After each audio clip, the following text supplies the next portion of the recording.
Some legends are born in the shadows, but this monster was born in the rain. In 1970, the city of Bucharest didn't fear the secret police. They feared the vampire.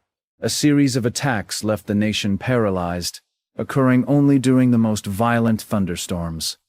The victims described a man who didn't just kill, but seemed to hunt like an animal. The media called him a vampire, but the truth was far more disturbing than fiction. He left no fingerprints, only the terrifying marks of teeth and a strange, primal hunger. The dictator himself demanded an end to the terror, fearing the monster would expose the regime's cracks. Over 2,000 men were interrogated, yet the vampire continued to slip through the net. Each storm brought a new victim, and with each victim, a new level of brutality. Rumors spread that the killer was not human, but a man suffering from clinical lycanthropy. Panic was a commodity the regime couldn't afford, and it was quickly running out. The militia patrolled every corner, but the predator knew the city's hidden veins. He was a shadow among shadows, a ghost in a machine made of concrete. Women were warned to stay inside, to lock their doors against the rain. But some doors could not be locked, and some predators did not wait for an invitation. The investigation was a mess of dead ends and terrified witnesses who saw only eyes. The state called a total mobilization of the secret police. They searched the sewers, the basements, and the souls of every man in the city. But the vampire was closer than they imagined. He was one of their own students, John Rimaru, a name that would soon become synonymous with the ultimate evil.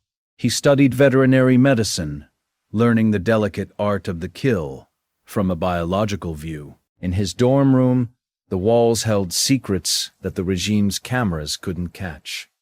He was the invisible man, the quiet neighbor who never made a sound.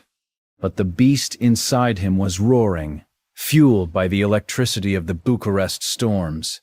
He struck again in the heart of the city, leaving a trail that finally led to a breakthrough, a medical prescription, a tiny slip of paper that would be his undoing.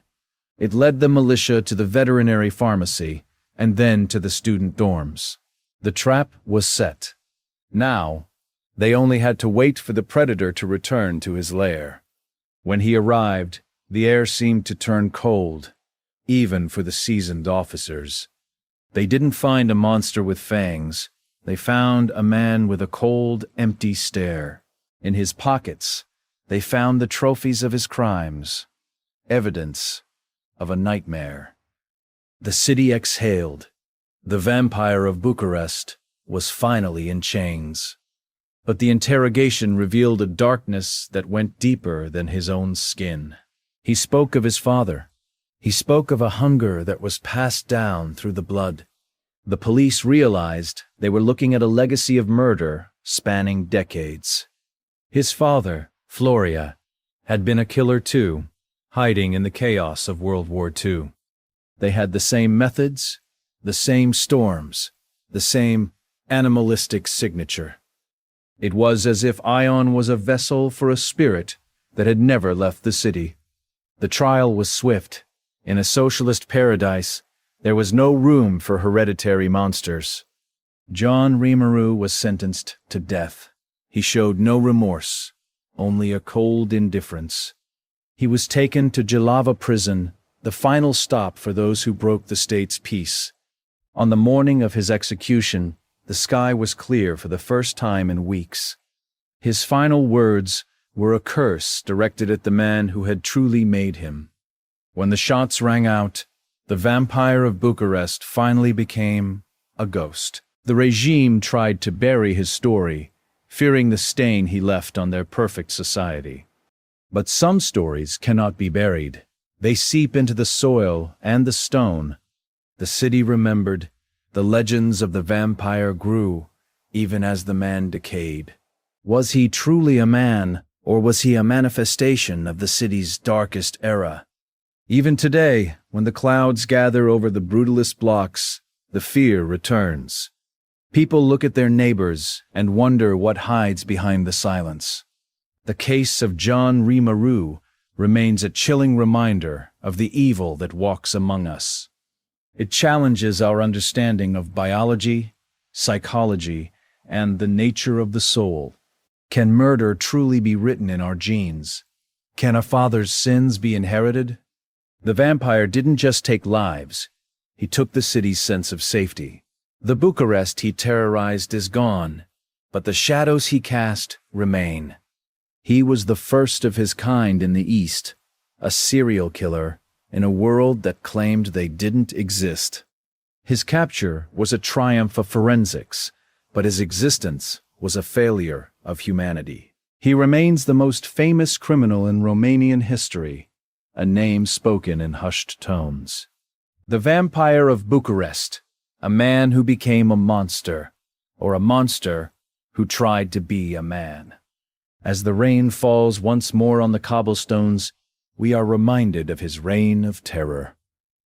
Airy shadow in a doorway, every flicker of a street lamp carries his memory. The fear he inspired was a ghost that could never be executed. Because the darkest monsters aren't the ones we see in movies.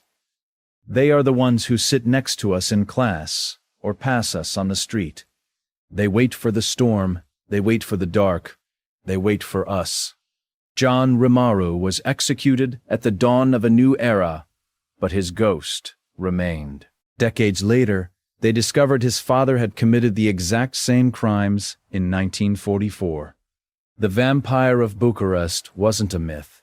He was a legacy of blood that never truly died. Evil, it seems, can be inherited as surely as the color of one's eyes. The case of John Rimaru remains a closed file in the archives, but an open question in our history. Where does the man end and the shadow begin?